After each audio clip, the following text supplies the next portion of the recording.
Apa? Bismillahirrahmanirrahim. Assalamualaikum warahmatullahi wabarakatuh. Waalaikumsalam warahmatullahi wabarakatuh.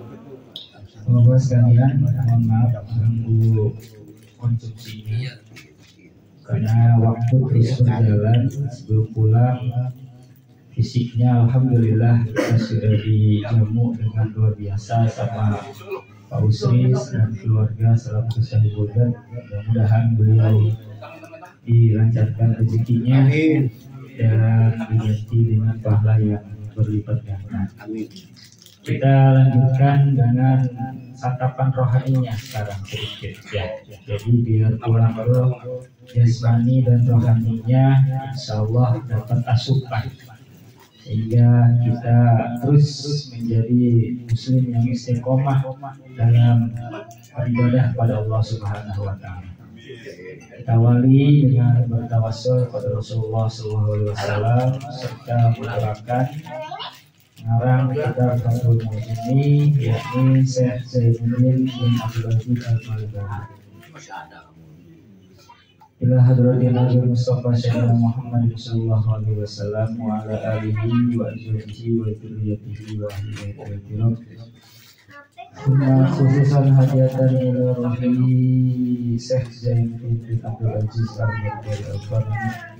Auzulihi wa qurihi wa ahli silsilatihi. Syawillahilahumul Fatihah. A'udzubillahi minasyaitonir rajim. Bismillahirrahmanirrahim. Alhamdulillahi rabbil alamin. Arrahmanir rahim. Maliki yaumiddin. Iyyaka na'budu wa iyyaka nasta'in. Ihdinas siratal mustaqim. Shiratal ladzina an'amta 'alaihim ghairil maghdubi 'alaihim waladdallin. Kemarin kita Jumat yang lalu masih membahas tentang syarat-syarat daripada sholat berjamaah. Di antaranya kalau kita review ulang, yang pertama itu adalah niat menjadi makmum. Jadi gak sah kalau kita berjamaah tapi pada saat niat di takbiratul ihramnya kita tidak menyatakan diri makmuman lillahi ta'ala, karena itu jadi syarat seorang makmum. Tapi kalau jadi imam gak wajib niat jadi imaman. Jadi walaupun dia niatnya nggak pakai imaman, tapi kalau ada yang makmum tetap insya Allah dia dapat pahala berjamaah. Tapi kalau makmum wajib hukumnya niat menjadi makmum. Itu yang pertama. Kemudian yang kedua, makmum itu tidak boleh tempatnya, komposisinya lebih depan daripada imam. Seperti kita tahu posisi imam sebagai pimpinan sholat adanya di paling depan. Ada nggak yang paling depan setelah imam? Ada. Nah, itu ya, jangan sampai kita waktu hidup sholat di rumah terus giliran wafat duluan ke masjid di depan imam lagi posisinya. Kata karpet tuh membeni orang. Gak pernah ke masjid, sekalinya ke masjid sholat paling depan. Bukan sholat lagi disolatin ya. Nah, hati-hatilah. Mumpung masih ada umur, mumpung masih ada kesempatan, mari kita maksimalkan ibadah kita dengan berjamaah. Karena kata Rasulullah, sholat berjamaah itu lebih utama ketimbang sholat sendiri dengan 27 keutamaan. Maka kalau ibaratnya kita nyelengin uang ya, satu celengan isinya sehari kita kasih 1.000-an, tapi yang kedua ini kita kasih 1.000-an juga, tapi sekali ngisi 27. Nah, secara logika lebih cepat yang mana tuh penuhnya? Lebih cepat yang 27. Nah, itulah perbandingan atau analogi dari sholat munfarid sendiri dibandingkan dengan sholat berjamaah. Kenapa sholat berjamaah banyak keutamaannya? Karena ada banyak ibadah-ibadah lain yang tidak ada di sholat berjamaah. Silaturahminya, ya, muajahahnya dengan jamaah lain, kemudian salaman-salamannya, kemudian kita tahu tetangga kita Pak Fulan misalkan alhamdulillah sehat, ya, dan lain sebagainya, itu dihitung dalam sholat berjamaah, makanya keutamanya besar.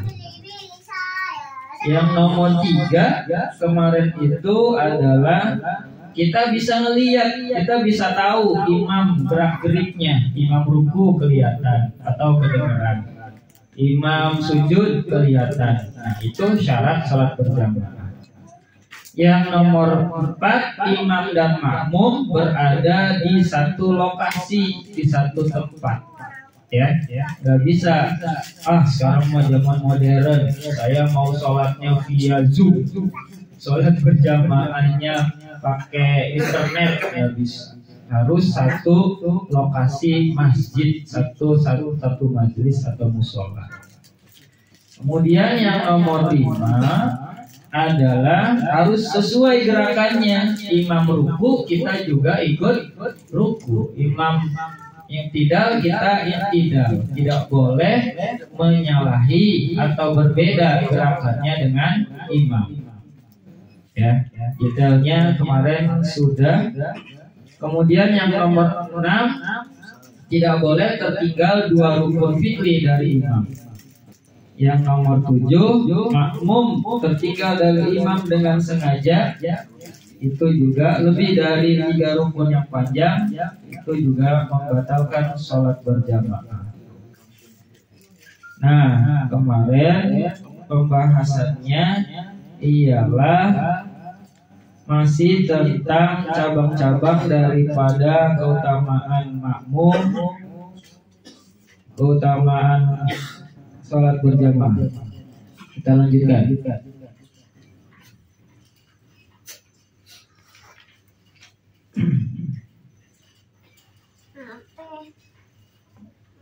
Wala qudwatun bi muqtadin, tidak sah bermakmum kepada orang yang bermakmum lagi.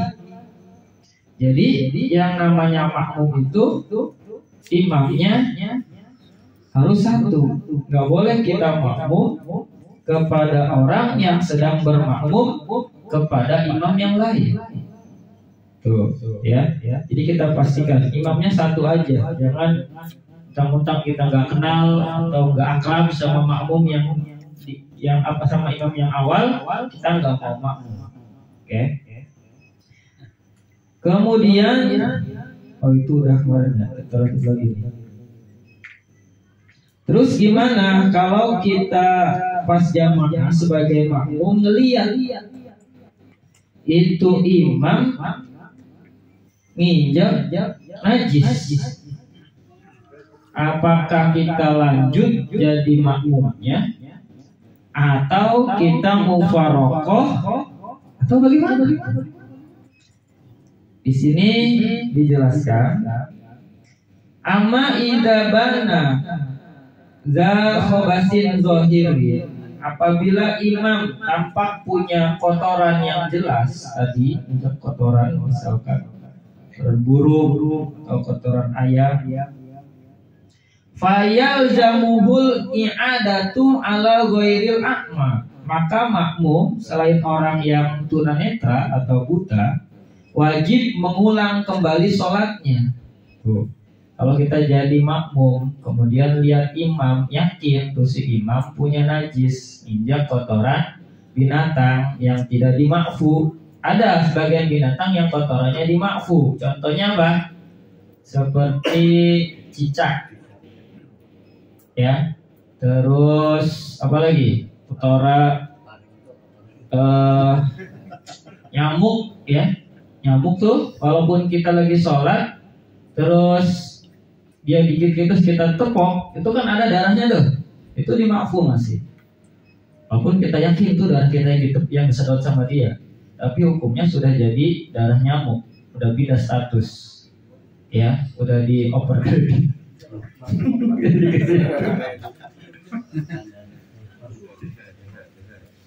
Wah, alhamdulillah hujan. Ya merapat. Ini masih makanannya dipinggirin dulu. Pak Haji naik, Pak Haji. Pak RT, Pak RW.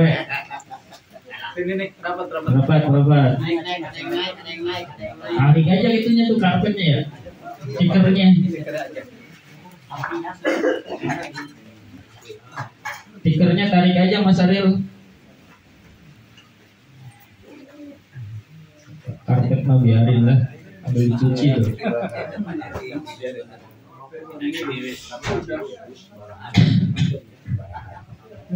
Kampung Barahati.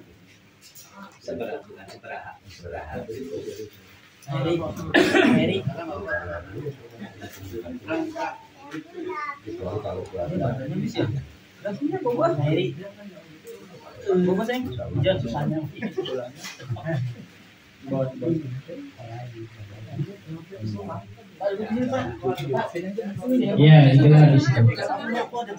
Geser Pak. Tias.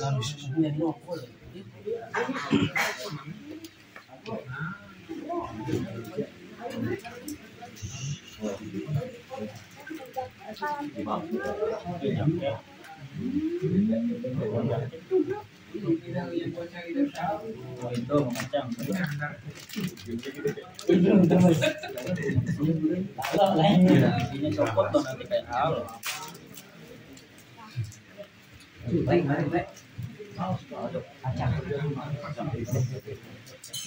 Udah ya, aman ya? Oke. Masya Allah nih, hujan-hujan mau ditutup lagi. Insya Allah, pahalanya double. Amin. Kalau mau seger, ambil pulang. Ambil pulang mengadah ke atas ya. Sampai rumah masih seger. Politisasi. Tadi ya, apabila imam tampak mempunyai kotoran najis, maka makmum selain orang yang tunanetra atau orang buta wajib mengulang kembali sholatnya. Ya, karena kenapa? Ala ghairil a'ma li taqsirihi wa huwa bidhahiri thawbi. Karena kelalaian makmumnya sendiri. Yang dimaksud dengan kotoran yang jelas ialah tampak pada pakaian bagian luar, walaupun di antara imam dan makmum terdapat penghalang. Itu yang pertama. Kemudian yang kedua, kita nggak tahu nih si imam punya hadas apa enggak, gitu kan? Mungkin tadi malamnya habis apa tuh? Nah, itu hidup teh. Untuk tuh mah nggak apa-apa, nggak punya hadas. Ini hidup yang lain kali. Lah ini ketada tidak perlu mengulang, kata Imam Zainuddin. Siapa? Liman zonahu mutatohiron fabana da hadasin. Kalau atau tidak perlu mengulang sholat kalau bermakmum kepada orang yang disangka suci ternyata berhadas, ya, walau hadasan akbaro, walaupun hadasnya hadas besar, auda khobathin khofiyin, atau mempunyai kotoran yang samar, walau fi jumu'atin, walaupun pada sholat Jumat.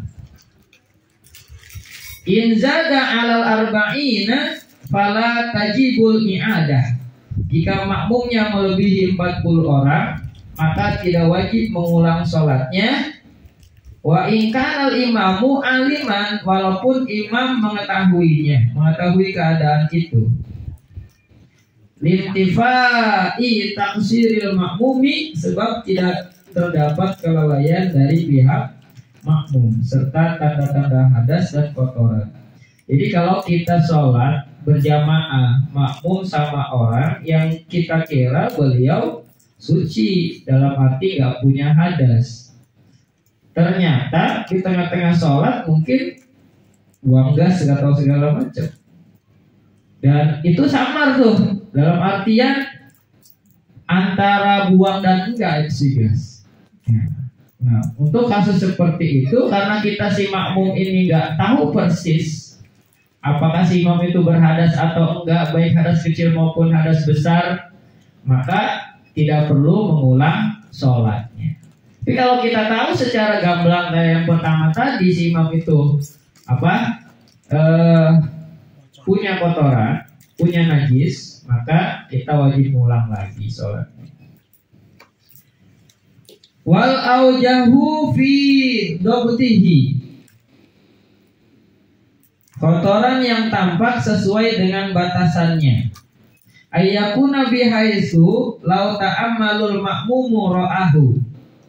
Yang paling masyhur ialah seandainya makmum memperhatikannya, kotoran itu dapat terlihat.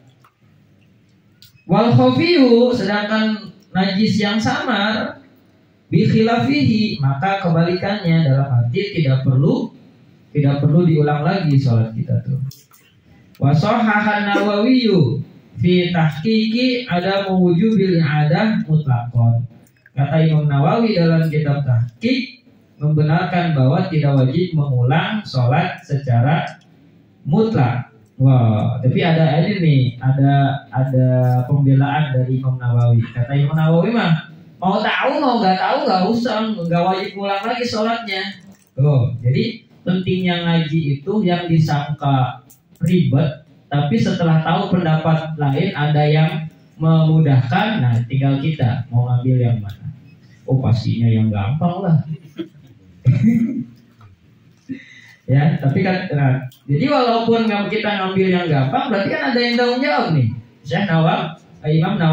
Imam Nawawi, kata beliau, tidak wajib mengulang sholat secara mutlak, baik yang jelas maupun yang samar. Maksudnya baik kelihatan najisnya jelas maupun yang enggak. Ya udah lewat aja gitu.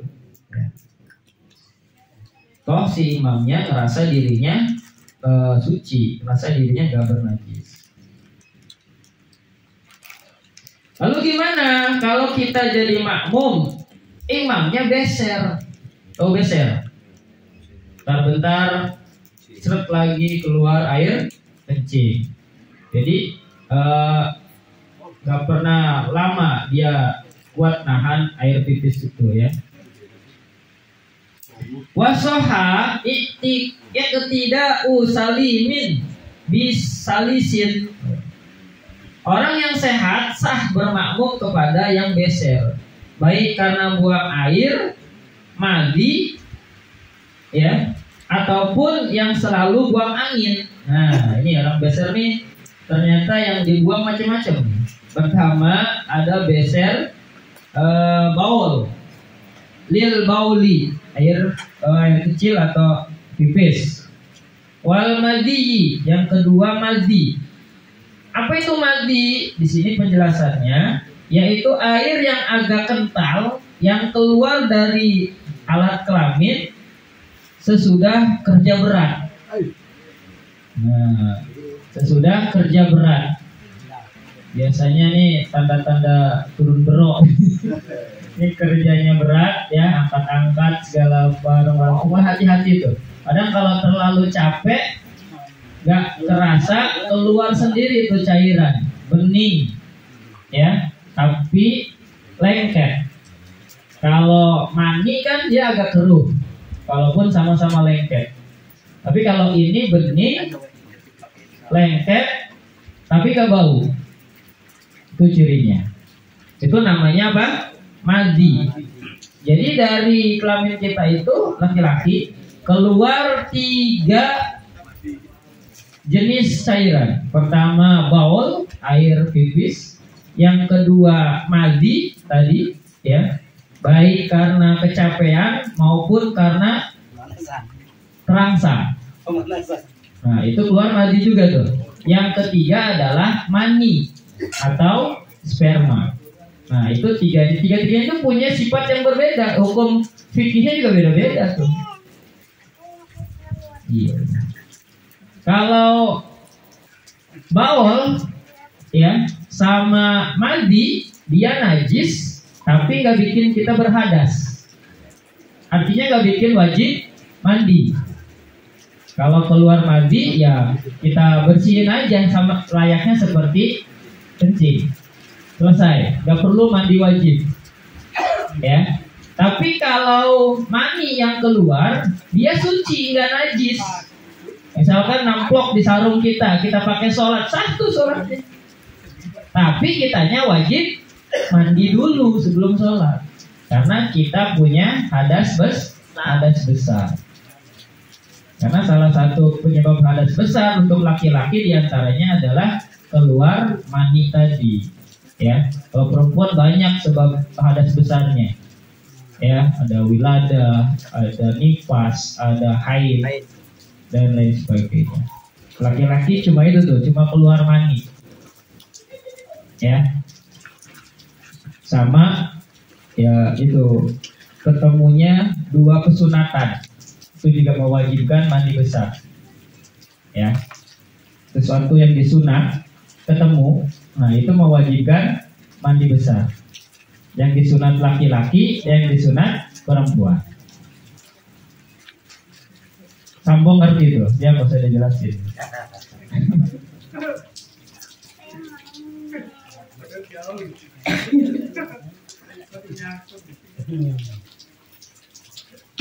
Jadi kita sah nggak apa-apa bermakmum kepada orang yang beser, baik beser buang air kecil maupun beser mandi, nggak berhenti serat terus, maupun orang yang selalu buang angin, basbus gitu. Ya itu nggak apa-apa tuh, karena waqaimun biqaidin mutawaddiun bimutaymimin la talzamuhul i'adah. Orang yang berdiri sah bermakmum kepada orang yang duduk sebagaimana orang yang diceritakan oleh Siti Aisyah. Ini dasar hukumnya ini nih. Hadis dari Sayyidah Aisyah radhiyallahu anha, beliau bertutur annahu sallallahu alaihi wasallam pada waktu fi marodin mautihi, pada waktu sakit menjelang wafatnya Nabi Muhammad sallallahu alaihi wasallam qaidan, beliau sholat sambil duduk, wa Abu Bakrin, sedangkan Abu Bakar, wan nasu qiyaman, dan orang yang bermakmum sambil berdiri. Artinya kita nggak apa-apa makmum atau berjamaah dengan orang yang sholatnya duduk karena udzur. Atau kebalikannya, kita karena udzur nggak bisa berjamaah sambil berdiri, kita boleh sambil duduk. Jadi gak ada masalah tuh perbedaan antara diri sama duduk.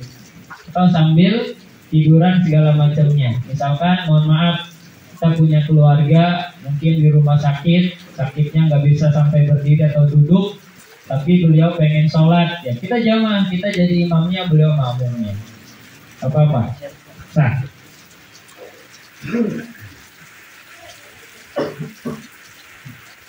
Terus kalau yang tayamum atau yang wudhu kan sah nggak jamaah sama yang wudhunya tayamum? Nah, sini ada lanjutannya. Yang wudhu sah juga tayamum, berjamaah bermakmum kepada yang tayamum. Jadi makmum tidak usah mengulang sholatnya.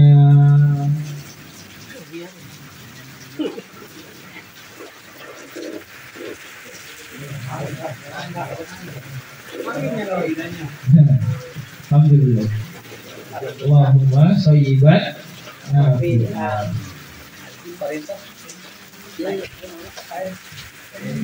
Jadi ya, boleh tuh. Boleh kita udah beberapa sebulan nih. Boleh kita makmum sama orang yang kita nggak tahu dia berhadas, samar-samar najisnya tadi. Kemudian boleh juga kita bermakmum sama imam yang beser. Boleh juga kita bermakmum kepada imam yang sholatnya sambil duduk karena udur, boleh juga kita bermakmum kepada imam yang wudunya tayamum. Gak jadi masalah. Perbedaan kondisi tadi gak menyebabkan rusaknya pahala ataupun sholat berjamaah kita. Sampai sini ada pertanyaan? Mana Pak? Itu Pak Ipul. Tidur. Kedinginan. Dah, makan dah. Lalu kapan kita nggak boleh bermakmum sama orang? Nah, di sini lanjutannya wakuriha, makruh hukumnya. Nggak sampai batal sih, tapi makruh. Makruh itu ditinggalkan dapat pahala, dilakuin nggak berdosa. Itu makruh tuh. Contohnya kayak makan makanan yang baunya tajam, kayak pete, jengkol, apalagi mau sholat berjamaah. Tapi hobinya mau pete, mau jamaah, ada pete satu papan diembat juga. Nah, ketika sholat itu makruh. Masih kedengeran? Lanjut. Kemana lagi katanya? Pulang juga hujan. Ya sudahlah, dengerin aja ya. Insyaallah nambah wawasan. Sampai reda nih hujannya. Ya, lanjut aja, saya mau tidur. Wa kuriha iktidaun bifasikin. Nah, makruh bermakmum kepada imam yang fasik. Fasik itu apa? Yang suka maksiat imamnya. Yang kita tahu nih orang, mohon maaf, mungkin kelakuannya agak kurang, akhlaknya agak kurang, terus seringkali kita lihat di tempat-tempat maksiat dan sebagainya. Itu kita makruh tuh makmum sama imam yang model seperti itu. Tapi kan Pak, kalau kita sholat di tempat umum, mana tahu kita orang yang fasik sama orang yang, nah, kalau kita dalam kondisi nggak tahu tadi, namanya juga makruh. Maksudnya kita tanya-tanya dulu, Pak, mau imam ya? Sehari maksiat berapa kali? Kan nggak mungkin. Ya, jadi ya kita lillahi ta'ala aja, pasrah aja di situ. Ya. Tapi kalau tahu, kita kenal nih sama si imam nih, ya, kelakuannya kayak gimana? Hobinya apa, ya, pakai botol segala macam gitu kan, maka kita terus aja jadi makmum dia, hukumnya makruh. Lebih baik cari imam yang kita sudah kenal, kelihatan beliau orang yang taat. Atau fasik mah enggak, wa mubtadiin dan ahli bid'ah. Wah, waktu lagi ngomongin bid'ah nih, mana dulu nih? Tapi di sini ada kekhususan karofidiyin, misalnya seperti golongan Rafidiyah. Siapa itu? Yaitu aliran Islam yang bermadzhab Syiah. Orang-orang Syiah, jadi kalau dalam dunia global internasional, Islam itu dibagi dua. Ada yang Sunni, ada yang Syiah. Ya. Nah, Syiah itu salah satu kepercayaannya adalah selain kepada para nabi dan rasul, dia percaya sama imam-imam. Dan termasuknya sangat mengidolakan atau mengagumi Ali bin Abi Thalib, dan sangat membenci Abu Bakar, Umar dan Utsman. Ya. Nah, ini adanya di mana? Sono, di Iran biasanya banyaknya.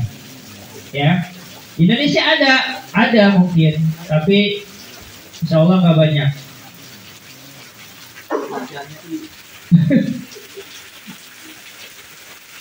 Nah, jadi kita makruh tuh. Kalau kita tahu persis orang itu Syiah, kita makruh ibadah, kita makruh sama orang tersebut. Wa illam yujad ahadun siwahuma malam yakhsha fitnatan. Walaupun tidak ada orang lain selain mereka, selama tidak takut fitnah, ya, bila tidak bermakmum kepadanya misalnya imam yang berpangkat tinggi atau penguasa. Ini maksud tuh. sekarang kan secara akidah juga Syiah udah beda ya. Bahkan beberapa ulama Sunni mengatakan ya Syiah itu udah keluar dari Islam karena mereka akidahnya sudah jauh melenceng dari yang kita anut. Nah, bahkan di sini ada yang lebih tegas lagi nih. Kalau tadi cuma makruh, wakila la yasihul iktida'u bihima. Menurut kaul yang lain tidak sah bermakmum kepada mereka tadi itu. Bagaimana sabda Rasulullah Shallallahu Alaihi Wasallam? Inna syurrakum, sesungguhnya kegembiraanmu, antuk bala sholatukum, ialah diterima sholatmu. Wal ya ummakum khiyarukum, maka hendaklah yang mengimamimu. Wa innahum wafdukum fima bainakum wa baina rabbikum, adalah utusanmu di antara kamu dengan Rabbmu. Ya, itu sabda Rasulullah. Nah, terus ada tambahan lagi, makruh juga makmum kepada orang yang was-was. Tuh. Wa kuriha aidon iktida'un bimuwaswasin. Ada orang yang baca Fatihahnya gak kelar-kelar, ya, merasa kurang pas aja makhrajnya, tajwidnya diulang lagi, itu makruh juga kita. Lebih baik gimana? Mufaraqah. Wa aklafin, atau makmum kepada orang yang belum dihitan. Ada di sini. Belum dihitan. Ya. Jadi harus gimana? Cek dulu.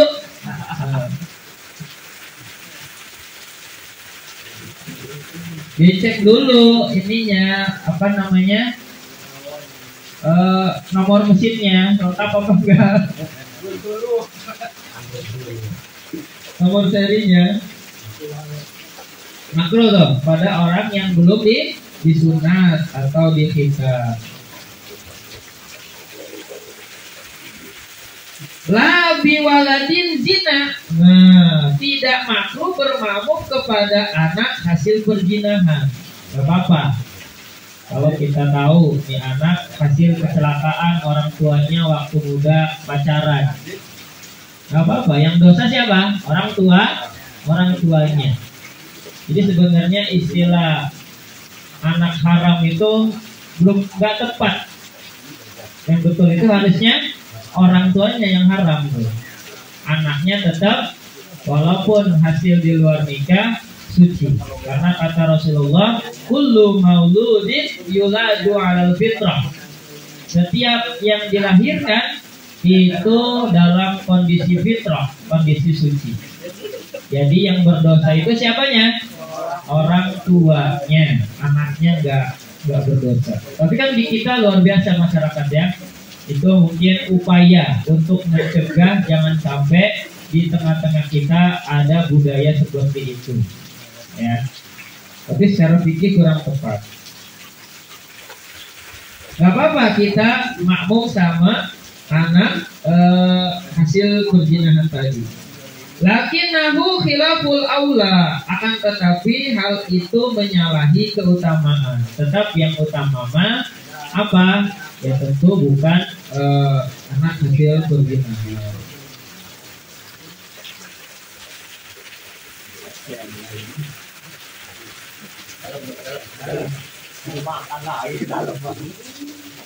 Terus kalau kesusahan mengikuti tuntunan tadi gimana?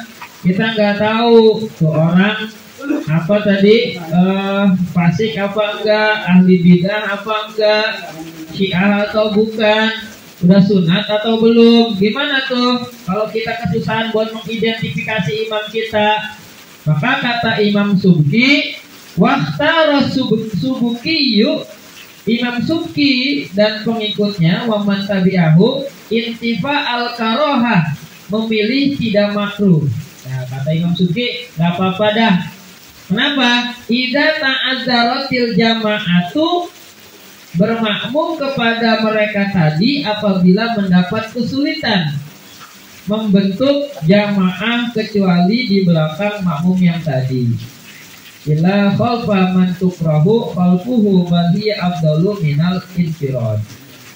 Yang dimakmuminya bahkan berjamaah lebih afdal daripada sholat munfarid. Jadi kalau kita tahu tuh imam fasik, tukang maksiat, tuh tahu kita tahu tuh imam belum sunat, daripada sholat sendiri gak apa-apa, jamaah aja sama dia. Balik tadi keutamaan sholat berjamaah lebih hebat ketimbang sholat sendiri. Bahkan walaupun makmumnya tadi masuk dalam kategori yang makruh tadi. Gitu. Ada yang tanggung jawab, Imam Subki?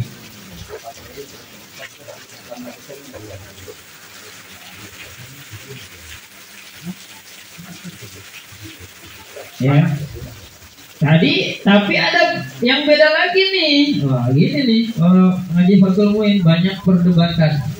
Ada Imam Subki, nggak apa-apa. Tapi kata pendapat yang lain, wajajama Syekhuna, guru dari Syekh Zainuddin Al-Maribali ini bilang bi annaha jajama tetap makruh, bi annaha la tazulu hina idzin balil infiradu afdalu minha.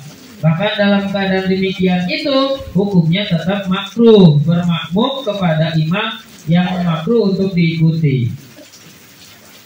Bal infiradu, bahkan sholat munfarid afdalu minha, lebih afdal daripada sholat berjamaah. Wa qala ba'du ashabina, bagian sahabat mazhab Syafi'i berkata, wal aujahu, bahwa yang lebih masyhur menurut mereka ialah pendapat Imam Subki yang pertama tadi. Jadi kalau yang masyhurnya di kalangan ulama Syafi'i, pendapatnya Imam Subki tadi, nggak apa-apa, nggak makruh. Tapi kata gurunya pengarang kitab ini tetap makruh. Gitu. Beliau lebih memilih sholat sendiri. Pak nanya boleh Pak? Silakan. Jadi kondisinya gini Pak, kita mau makmum kepada imamnya itu tuh bukan mazhab Syafi'i. Cek. Assalamualaikum warahmatullahi wabarakatuh. Saya mau nanya Pak Ustadz. Jadi gini Pak, kondisinya itu ketika kita bermakmum kepada imam yang bukan Syafi'i. Imam yang bukan Syafi'i kan biasanya ketika bersentuhan dengan istri itu kan tidak batal Pak. Tapi kita tahu tuh bahwa si imam tadi sudah salaman mungkin atau apa bersentuhan dengan istrinya, terus dia ke masjid dari imam. Itu apakah kita akan mengikuti atau mendingan muharafah atau sholat sendiri aja nih Pak? Gitu. Itu kalau dari kebanyakan imam yang bermadzhab Syafi'i itu lebih afdal kita ngikutin atau kita muharafah aja Pak? Mungkin seperti itu. Terima kasih. Yang nanya kasih ini ya katanya. Yang nanya kasih apa, kacang? Dapat. Iya.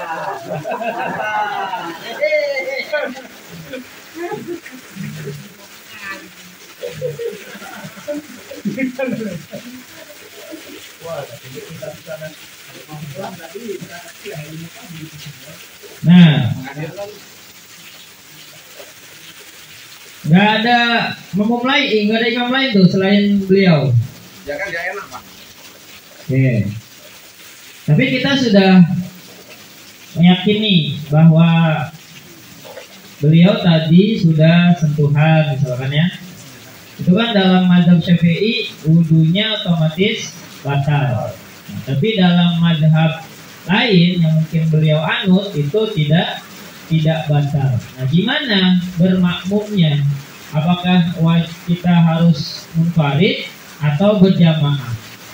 Maka yang paling elok adalah tetap kita berjamaah. Karena masalah mazhab itu boleh berbeda. Ya, jadi kita mengambil pendapat yang mengatakan bahwa selama imam itu menganggap dirinya sah, maka tidak mengapa kita bermakmum kepada beliau. Walaupun dalam keyakinan kita beliau berhadas tadi kan, baik lagi tuh. Tapi maksudnya ke yang berhadas tadi gitu. Tadi kan ada ikhtilaf juga tuh, ada yang membolehkan, ada yang tidak. Tinggal kita sejauh mana yakinnya untuk mengikuti beliau atau tidak.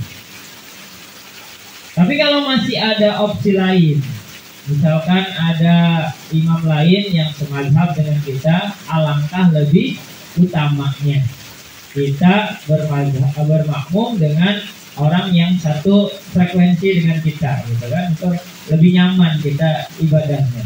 Sekalipun tidak jadi masalah. Tapi ada pendapat yang lain nggak boleh. Nah, di sini ikhtilafnya nih, ya. Kalau mau diambil yang mana, ya saya serahkan lagi kepada yang nanya, ada yang bersangkutan. Lebih yakinnya kemana? Apakah nggak apa-apa kita pakai pendapat yang pertama tadi, yang penting imamnya sah menurut dirinya, atau kita memegang teguh ya harus semazhab? Nah, itu dua-duanya boleh-boleh saja. Ya, tadi yang dikhawatirkan kalau kita nggak jamaah sama beliau apa? Kekhawatirannya gak enak, dikucilin sama jamaah yang lain. Nah, kalau ada kemungkinan seperti itu, sebaiknya ngikut. Ya, karena balik lagi urusannya sama kenyamanan kita bertetangga, bersosialisasi. Ada kaitannya juga. Gitu. Jadi kalau pulang yakin, ya di rumah tinggal ini ada sholat pulang. Gitu. Ya. So, mungkin jawabannya kurang lebih. Ada lagi dari sebelah sana? Halo?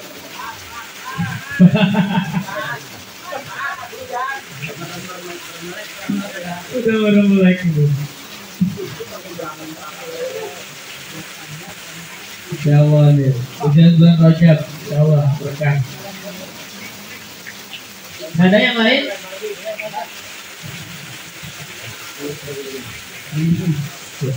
Pak Ustaz, ini apa? Misalkan sholat jamaah, terus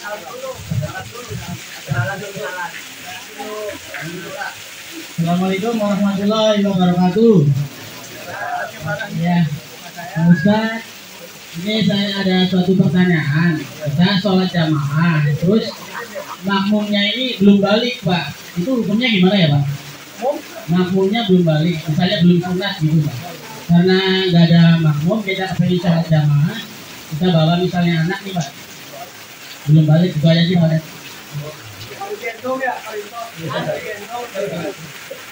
Kata Pak Rinto, dia pengen sholat berjamaah, tapi nggak ada bapak-bapak, adanya bocah. Dia yakin tuh bocah belum balik, ya, apalagi belum sunat misalkan. Jangan salah Pak Rinto, bocah sekarang baliknya cepet. Zaman kita dulu SMA mungkin baru balik ya. Sekarang SD kelas 5, kelas 6 aja mungkin udah balik pada tuh. Karena perbedaan zaman ya, teknologinya beda tuh. Lebih cepat nyampe yang barang-barang hot seperti itu ya. Maka kemungkinan untuk balik pun lebih cepat. Nah, kalau Pak Rinto yakin tuh makmumnya belum balik jamaah, gimana? Sah nggak jamaahnya? Sah, nggak apa-apa. Sekalipun makmumnya masih anak-anak. Tapi jangan dibalik, Pak Rinto yang makmum sama dia. Itu yang masalah. Karena salah satu syaratnya imam harus sudah balik. Kalau di situ ada yang balik. Tapi kalau sama-sama bocah dengan bocah ya nggak apa-apa. Nah, tapi kalau ada orang dewasanya di situ, silahkan makanya jadi imam yang dewasanya. Gitu. Walaupun ini walaupun misalnya nih dalam kondisi anak itu wudhunya belum bagus, itu tetap sah, Pak? Insya Allah tetap sah. Selama wudhunya sah. Dalam artian belum bagus di sini masih sah apa udah batal nih? Misalkan pas wudhu bagian tangannya nggak kena sampai siku. Nah kalau wudhunya masih berantakan, berarti dia nggak sholat. Tapi niatnya perintah buat berjamaah, insya Allah tahu, ya. Sambil nungguin bapak-bapak yang masih di jalan mungkin, ya, mungkin. Tapi walaupun nggak ada, tadi udah niat mau berjamaah, insya Allah pahala jamaahnya dapat. Karena innamal a'malu binniyat. Tuh, cukup?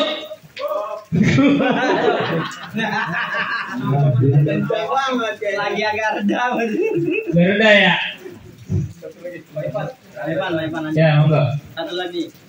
Assalamualaikum warahmatullahi wabarakatuh. Waalaikumsalam. Kenalan. Langsung langsung. Ini Ustaz ada sedikit pertanyaan mengenai Syiah itu tadi ya. Pengarang kitab yang barusan itu kan, kalau mungkin saya sok tahu, itu generasi kolam gitu kan. Nah sekarang bagaimana menyikapi sempalan-sempalan aliran gitu ya? Apakah memang nantinya itu harus ada pakem baru yang menentukan bahwa ini semodel dengan Syiah nih? Saya sih takut nih kalau mau nyebut merek gitu kan. Mau nyebut merek, cuma terjadi di keluarga kami ada Ahmadiyah.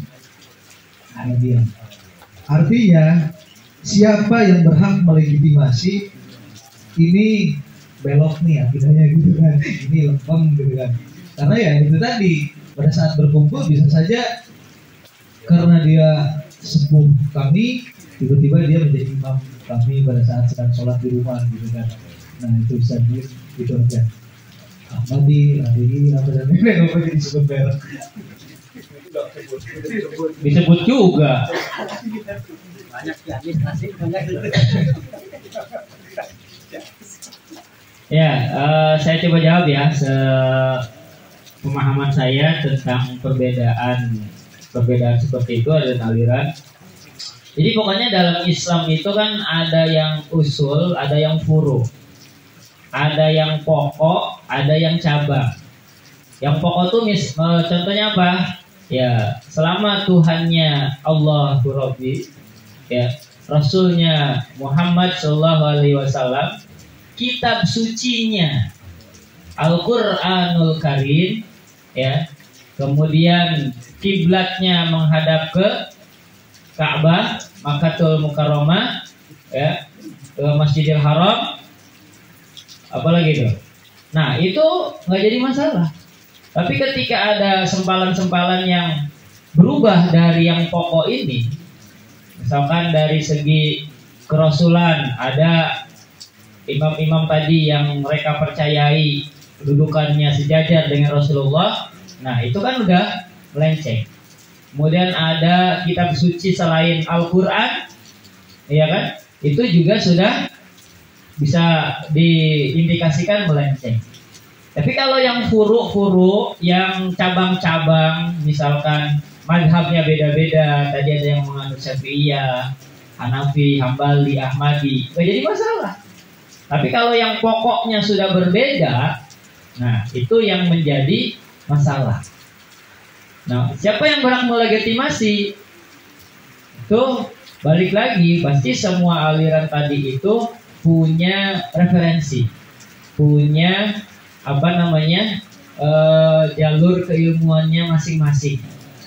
Sehingga patokannya itu aja. Makanya di Indonesia ini dikenal dengan istilah aswaja, ahli sunnah wal jamaah.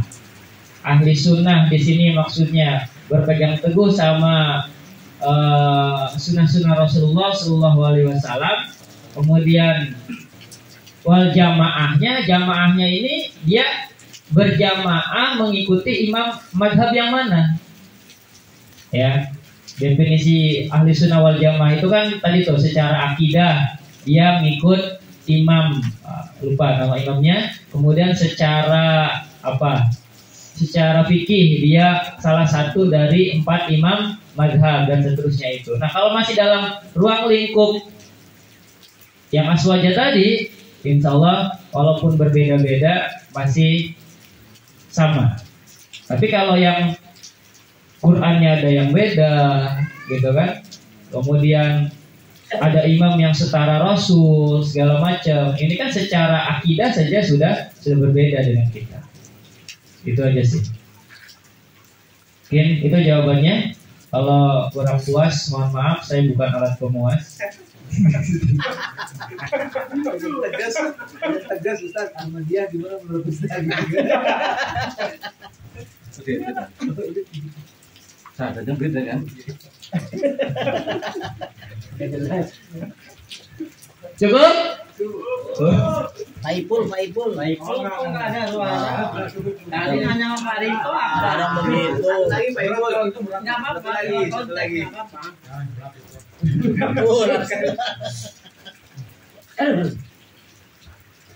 Ya, karena waktu juga yang sudah makin larut dan insya Allah hujan juga udah tidak begitu deras.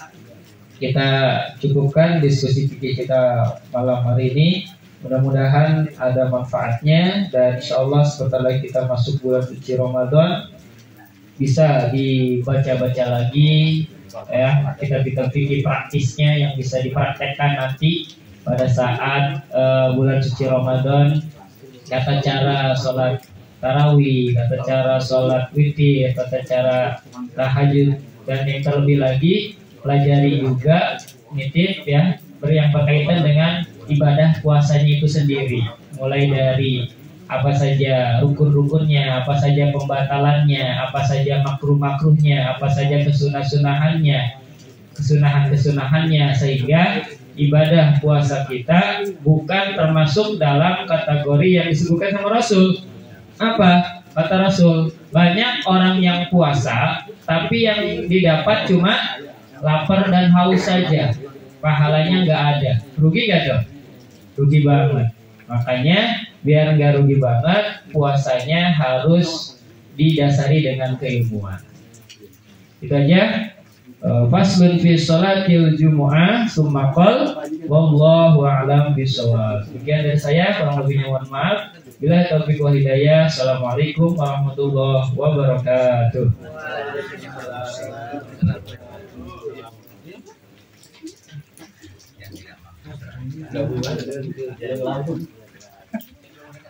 Kalau udah kenyang gitu. Ayo dibuka. Buka pintunya, Ril. 1, 2.